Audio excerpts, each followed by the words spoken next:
Fiction gives us figures who test the very limits of human intellect and morality. Perhaps none is more infamous than Light Yagami, a genius high school student, so brilliant and so bored with the world that when a god's notebook fell from the sky, he used it to become judge, jury, and executioner of all mankind. But what happens when that power is stripped away?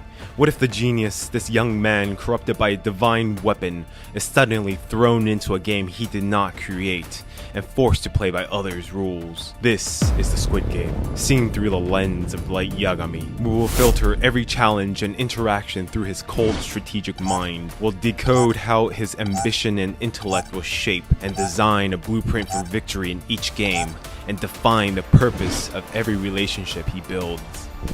But first, let's set some ground rules. Full spoilers ahead.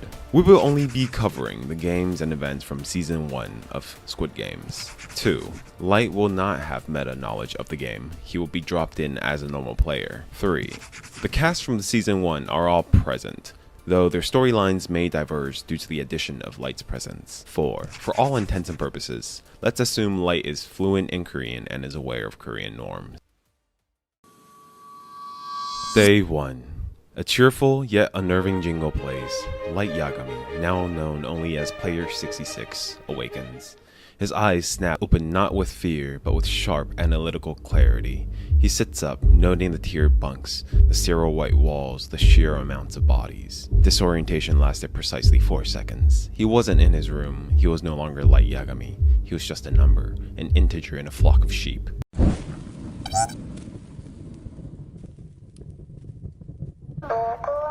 While others saw a massacre, Light saw a data stream. He didn't just run, he calculated. He measured the doll's head turn speed and the interval between phrases. His eyes were already scanning the field, cataloging. Player 456, saved by 199. 199 strength and kind heart could make him a strong ally. 218 seems rather calm and cold in this chaos. 101, 67, unpredictable, dangerous. And number 1. The old man. I wonder why he's smiling. Light collected goodwill, steadying a player here, pulling another across the finish line there. For Light Yagami, kindness was never a feeling. It was a tool. And in this new world, he would need every tool at his disposal.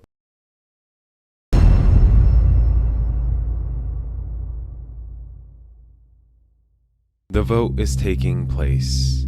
The X and O buttons glow. Light watches as the desperate players argue. When it was his time to vote, he presses the button for out, with a look of feigned, righteous conviction. Let them think I'm one of them. Let them believe I share their morality. When they come back, they'll remember the man who voted to save them.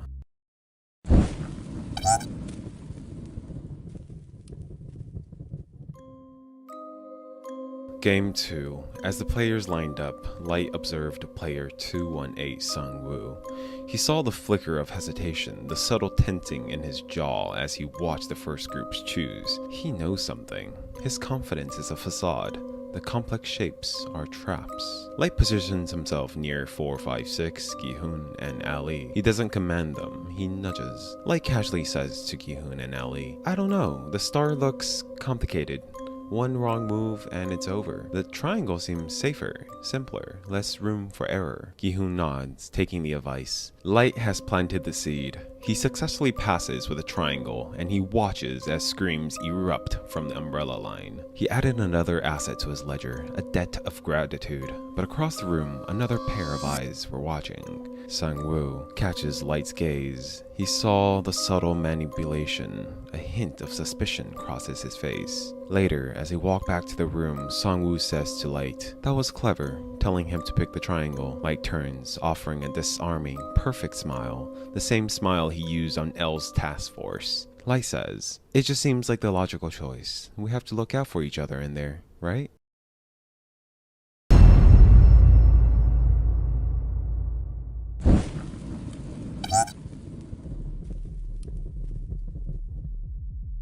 At the dorm, tensions are high. 1 egg and a bottle of cider for dinner.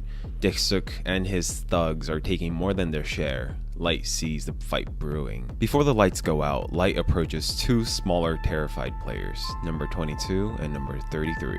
Light says, in a low, protective tone, "Let's stick with 456 group tonight. It's not safe to be alone. I'll be with you. We'll watch each other's backs." When the lights die and the brawl erupts, Light executes his plan. He shoves his new recruits towards Gi-hoon's growing cluster of good guys, and during the fight, he didn't position himself at the front. That was for brutes and fools. He stayed just behind the line, close enough to be seen, far enough to be safe. He didn't throw punches, he directed them. Light shouts, "Protect! Hold the line!" His voice cuts through the chaos, a beacon of order. He's not just a player, he's a commander. After the violence subsides, while others are catching their breath, Light is moving through the injured, checking on them, offering a steadying hand. He was building a reputation brick by bloody brick. He was no longer just 66, he was a protector, a leader, a good man.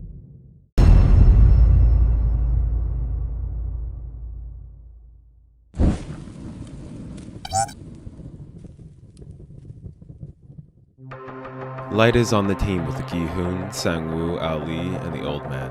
They are facing a team of larger men. Morale is low. As Il-nam lays out his ingenious plan, Light becomes its most vocal supporter. Light shouts, "He's right! It's brilliant! Listen to him! If we work together, we can do this." They win. The euphoria is palpable. As the team celebrates, Il-nam approaches Light, a knowing look in his ancient eyes, and he says to him, "Funny thing, you and Song-woo, two clever men, but you hide it better." Light's smile doesn't waver. He places a hand on the old man's shoulder, a picture of humility. Light says, "I'm just trying to keep all of us alive. We're a team."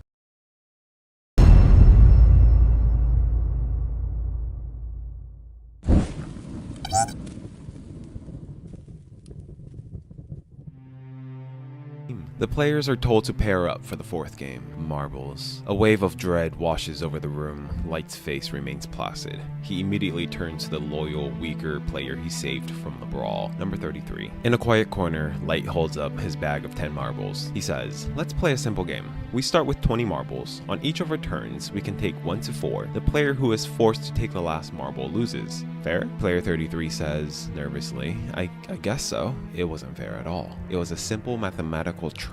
For a mind like Light's, the game was over before it even began. He controlled the sequence, forcing 33 into a position where he would inevitably lose. Light wins the game. Player 33 collapses, sobbing.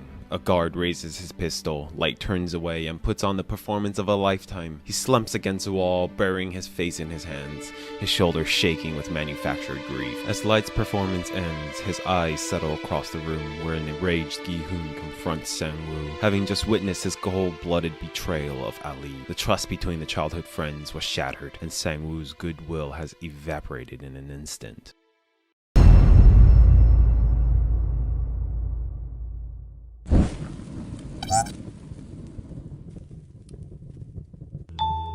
High above the ground, the bridge stretches out. Light purposefully chose a later number, believing that it was safer to go later to collect data and observe, whatever game it may be. He notices the players taking off their shoes and watching the first few players fall. While others prayed, Light observed. He saw a resource everyone else had overlooked: the shoes. He stuffed a pair in his pockets before he began to jump. Before it's his turn, Light throws a shoe hard at the bright glass panel. It lands with a dull thud. He throws the other shoe at the other panel, and the glass cracks just a little. He survived, not through luck, but through preparation. He crossed the bridge, leaving only himself, 456, and 218.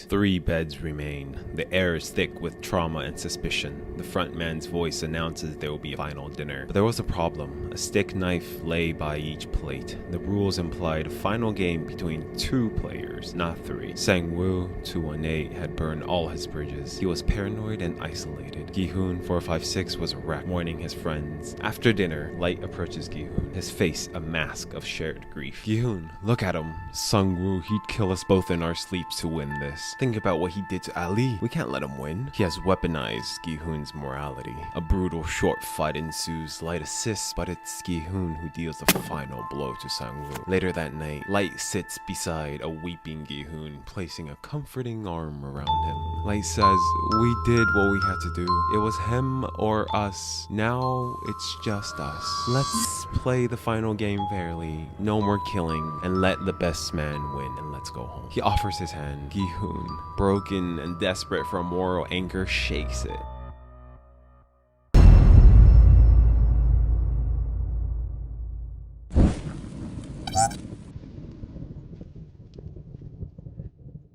The Squid Game. The two men face off. Light plays with incredible skill, but always just a fraction below his maximum effort. He lets Gi-hoon score small victories, feeding his hope, making him feel like an equal. In the middle of a desperate struggle, Light suddenly cries out, faking a leg injury. He collapses to the ground, wincing in pain. I can't, Gi-hoon. I can't go on. It's yours, if you want. Gi-hoon freezes, the knife in his hand. He looks at Light, his supposed friend, lying helplessly before him. Gi-hoon says, No, we can stop it. I think if we vote to end the game here, we can all walk away. Gi-hoon offers his hand to help Light up, and Light takes it, pulling himself into a desperate, thankful hug. Gi-hoon says, "It's okay. We can go home. Let's end it together."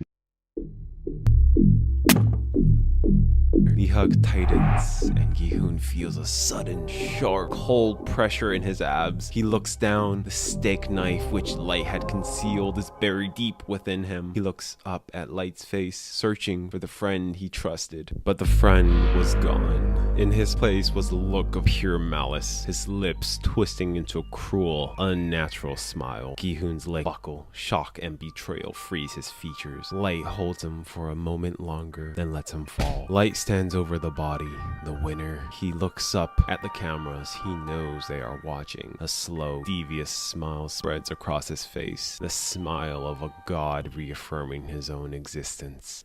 I won.